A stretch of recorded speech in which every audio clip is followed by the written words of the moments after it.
A palavra do Senhor nos diz assim: no primeiro dia da festa dos pães sem fermento, os discípulos chegaram perto de Jesus e perguntaram: onde é, Senhor, que quer que a gente prepare o jantar da Páscoa para o Senhor? Ele respondeu: vai até a cidade, procura um certo homem e diga: o mestre manda dizer, a minha hora chegou, e os meus discípulos e eu vamos comemorar a Páscoa na sua casa.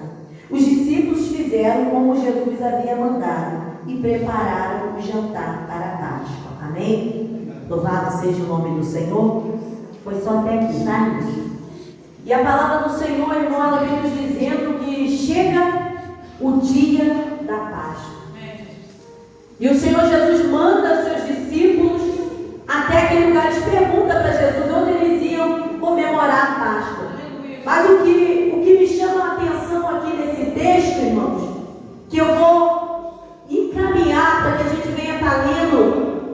Os irmãos não precisam ler não, mas eu vou estar ministrando aqui no capítulo 26, que é a ceia do Senhor. Ali eles se prepararam, foram até aquela casa, fizeram tudo que o Senhor Jesus tinha mandado, prepararam a ceia, foram até aquele local, e o Senhor Jesus, ele começou a ministrar no coração dos discípulos acerca da sua morte, que ele havia de padecer, mas que ele ressuscitaria, para que tirasse o pecado do mundo. E o mais interessante, que o Senhor Jesus separa esse momento e ele começa a falar com os discípulos de tudo que ia acontecer. Só que os discípulos, irmãos, estavam desapercebidos.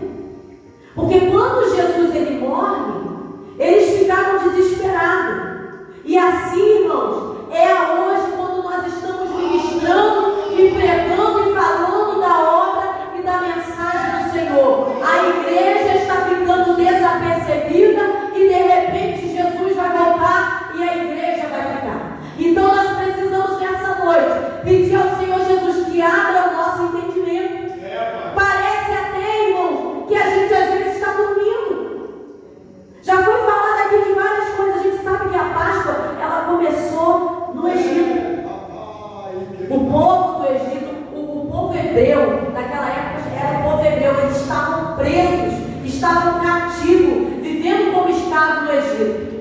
E ali houve a primeira Páscoa, o qual o Senhor colocou no coração de Moisés para que ajuntasse aquele povo. E eles sacrificassem o cordeiro, até cabritinho também, naquela época que fizesse, né, irmão, aquela grande Páscoa do Senhor. E quando eles matassem aquele animal, eles pegassem o sangue e passassem nos umbrais da porta, porque quando a mortandade passasse, não ia atingir a casa daqueles homens, não ia tirar nenhuma vida do povo hebreu. E foi o que aconteceu na palavra do Senhor. Aí deu-se a Páscoa naquela época. E agora a Páscoa, a segunda Páscoa, é quando Jesus morre e ressuscita, irmãos, para nos dar direito à vida eterna. E nós precisamos nessa noite ter o entendimento de que Jesus já morreu e ressuscitou. Então a Páscoa, quando nós comemoramos, é a ressurreição de Cristo. É que Cristo ele vive e está no meio de nós. É que Cristo ele vive e está entrando dentro da tua casa agora para nos dar um cativo da vida da tua família. E é isso que nós precisamos trazer para o nosso coração. Aquele povo, irmão, estava sendo cativos, eles estavam sendo presos, eles estavam ali totalmente sendo cruelmente, irmão, escravizados. Não tinha assim, aquele povo assim, ó, você faz isso aqui para mim, não. Era debaixo do chicote. Era debaixo de muita crueldade. Quando a gente começa a ler Êxodo, a gente vê que aquele povo estava sofrendo. E quando eles são libertos, eles começam a buscar o Senhor, mas mesmo assim, aquele povo, muitos deles preferiam ficar lá preso do que ficar livre. E hoje, quando Jesus, irmão, ressuscitou, nós éramos escravos do pecado. E hoje nós estamos livres para a honra e glória do Senhor. Se nós formos olhar para a nossa vida antes, a gente vê qual pecado nós estávamos e como era difícil de nós sairmos de lá, mas para a honra e glória do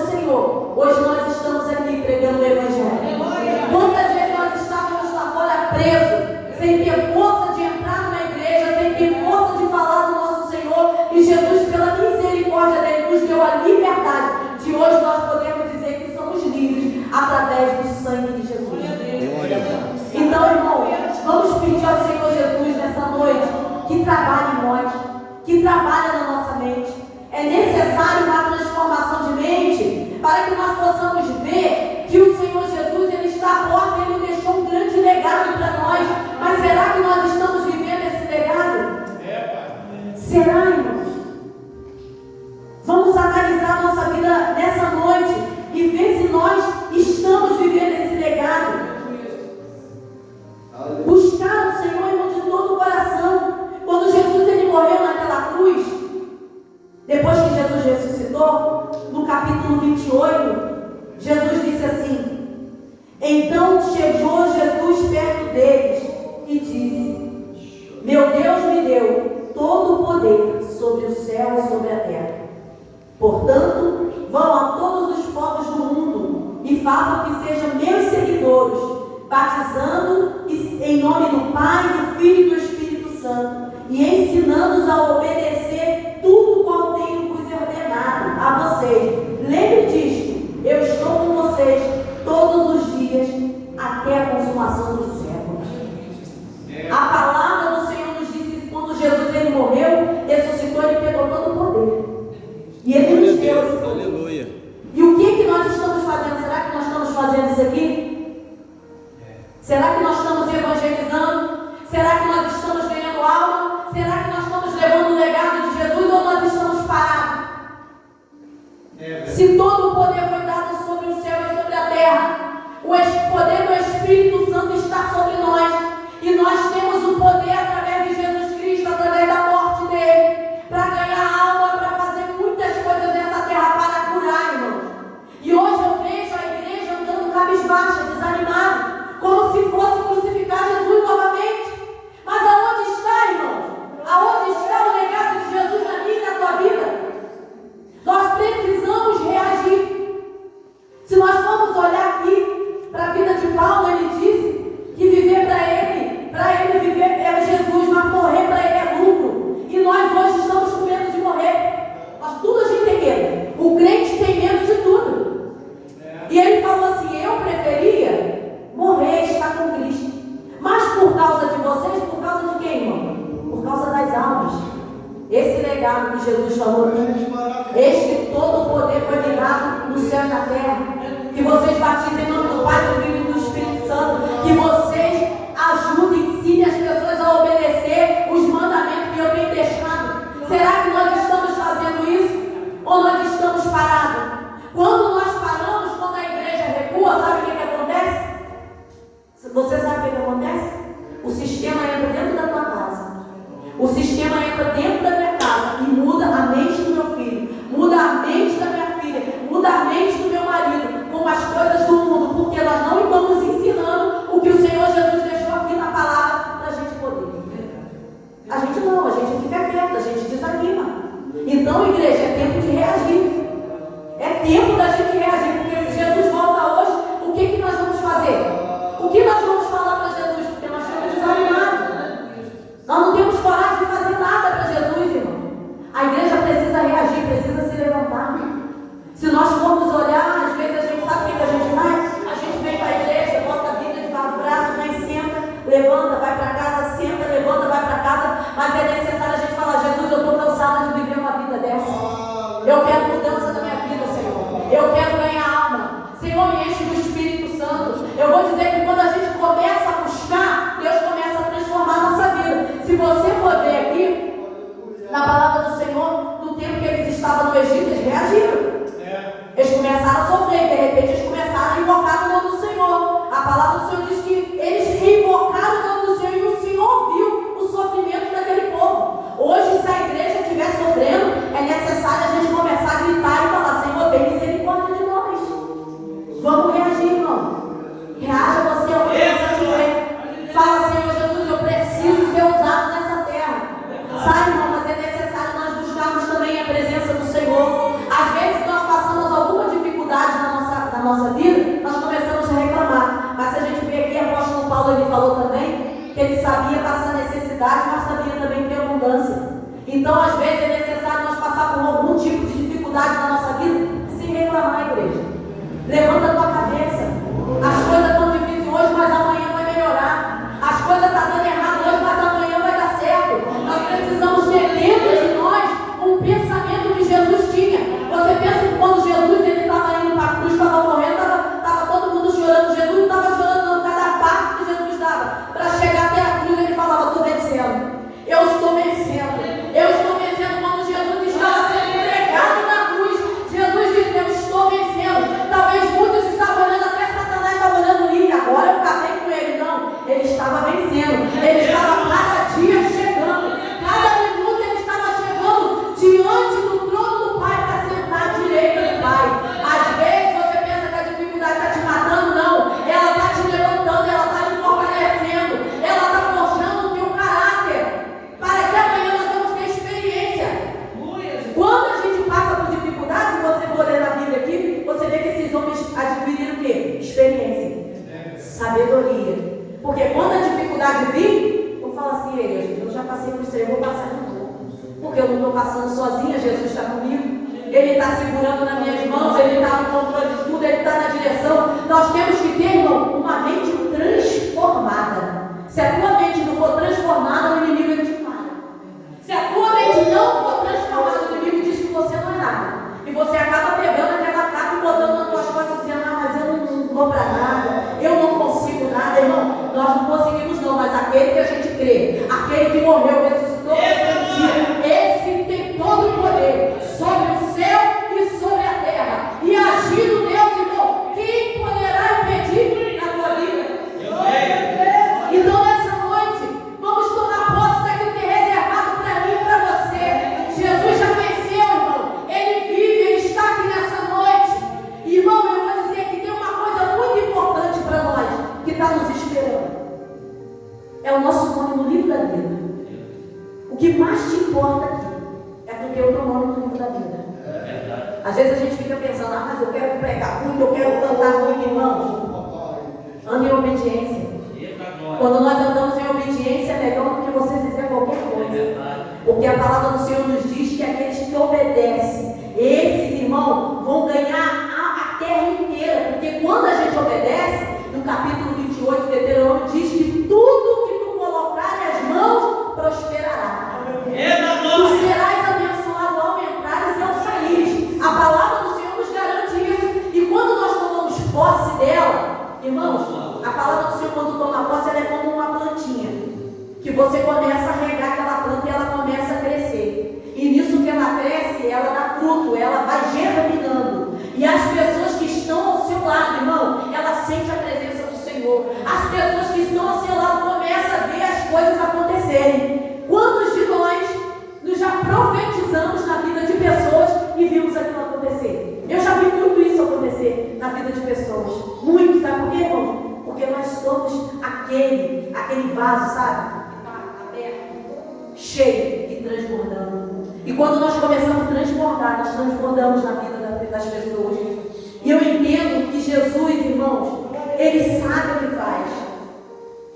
Ele sabia o que estava fazendo. Ele sabe o que faz. E tudo que Ele fizer vai dar certo na minha vida e na tua vida. Mas para isso há uma coisinha pequenininha que nós precisamos colocar em ação: a nossa fé. Se tu creres, a palavra do Senhor diz que tu verás a glória de Deus.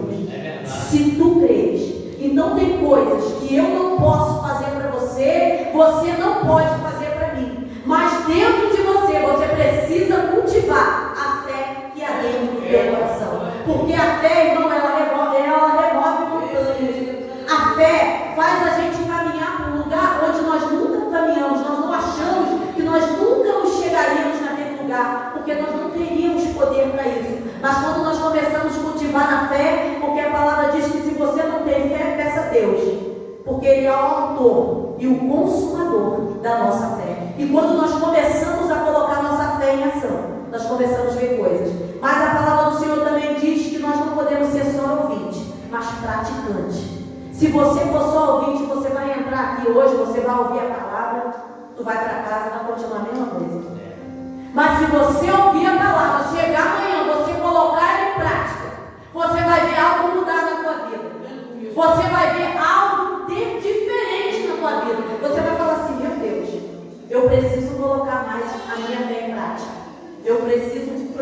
profetizar mais sobre a minha vida.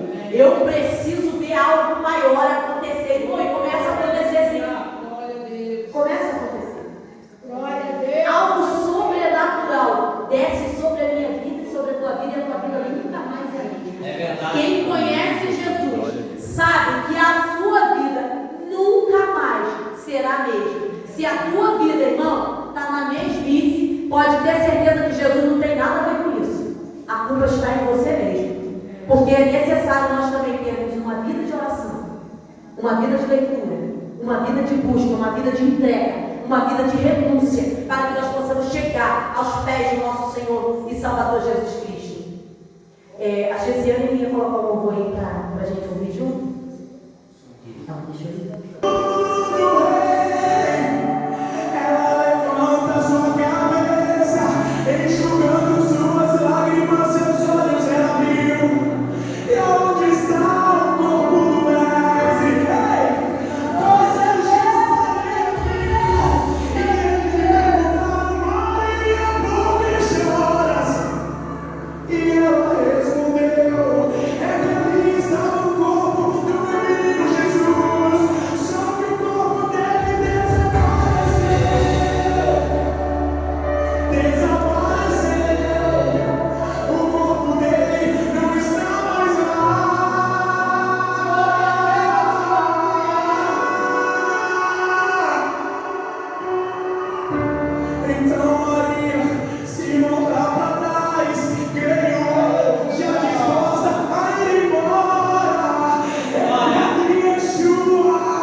A palavra se encontra em 1 Coríntios 15, Versículo 55 diz aqui: tragada foi a morte na vitória. Onde está a morte, o teu aguilhão?